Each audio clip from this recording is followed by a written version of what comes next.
Hey guys, I thought I'd just jump on here and talk about how to root a Monstera cutting.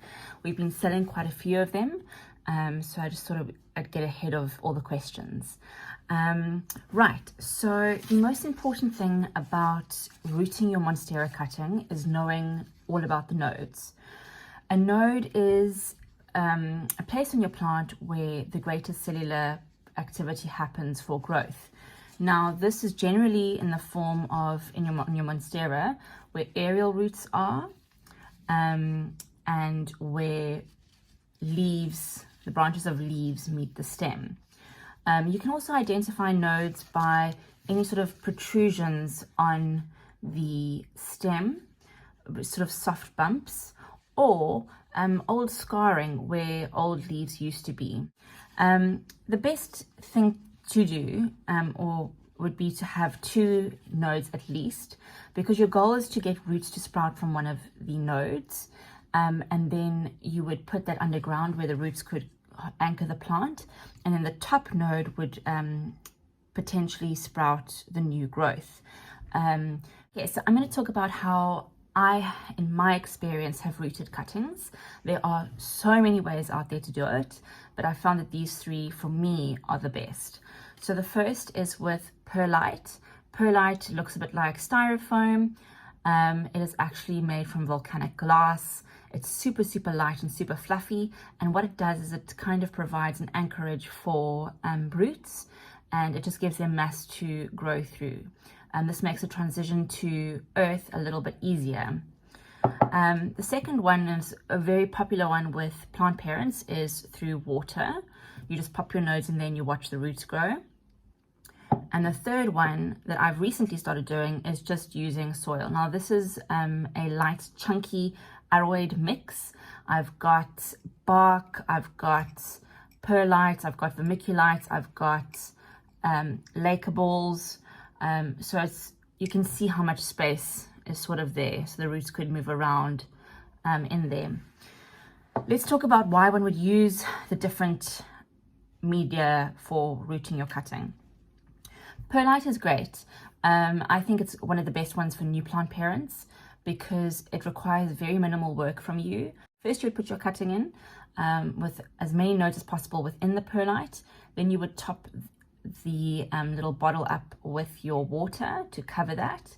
But basically, it's just a great way for roots to sort of start showing. You'd be able to see them through the glass. The second one, very similar to perlite, but very different, is water. Like I said, this is the most popular one. I think it's the reason why it's the most popular one with plant parents is because you can easily see the roots sprouting, and you don't have the issue of either overwatering or underwatering your plant, which is often what people battle with. Also, no nutritional value. So if your plant is in here for long, you'd have to add a little bit of fertilizer. You have to clean the water out at least once a week. And transition over to soil would also be quite difficult, more so than perlite, because your roots would be very fragile and they would essentially be water roots. The third method that I've been trying recently is propagation through soil. This is generally what growers do. They just pop their plants and cuttings into soil. The reason being they don't have to transfer them back over to a new medium. And most growers do this. You won't enter a grow house and see all the cuttings in water, for example. So this seems to be the most logical way. However, you do need a bit of skill in your watering processes because you don't want the roots to get root rot or overwatered. I've been trying this recently. I'm going to take 2 plants out, one which I think is doing well in soil and one which I think is doing bad in soil. So we're going to take a look at that. Okay, so here we have Exhibit A in my chunky aroid mix, and you can see how perky the leaf is. It's been in here for about 3 weeks, maybe 4. You can see how perky the leaf is. It's upright, it's looking beautiful. Completely on the other hand, this is the other Variegated Monstera cutting that I have in my chunky soil mix. They're absolutely identical, and I water them pretty much the same way. They're in the same positioning, everything. This one looks a little bit more worrying to me. It is droopy. You can see the difference here. It is droopy. It's kind of got this relatively new crispiness on the leaves, which tells me there's a bit of an issue with watering maybe. So I'm going to take these out, which is not something you should do, but we're going to use this for experimental purposes. I'm going to take them out of the soil and we're going to check what the roots are doing. So let's first see what the bad guy's doing. I kind of suspect he maybe isn't rooting that well, or maybe the plant just hasn't caught on to the rooting process. Okay. It looks to me like there are 0 roots on this cutting. That is very disappointing. A part of the stem is quite soft to the touch and squishy. That indicates root rot. So I'm glad I took this guy out. What I'm going to do is I'm going to clean all the soil off. I'm going to cut off the rot. Then I'm going to leave it for 24 hours for the cut to callus over. Then, because this guy's been struggling, I'm going to put him either in perlite or water, probably perlite, so that I can see the development of the roots, or I can see any root rot happening again, and I can be quicker to get to it. Okay, now let's take a look at the second guy. I think he's doing okay, and I really, really hope so, because I've recently been potting in soil with other things, propagating with soil with other things, and they've been doing really well.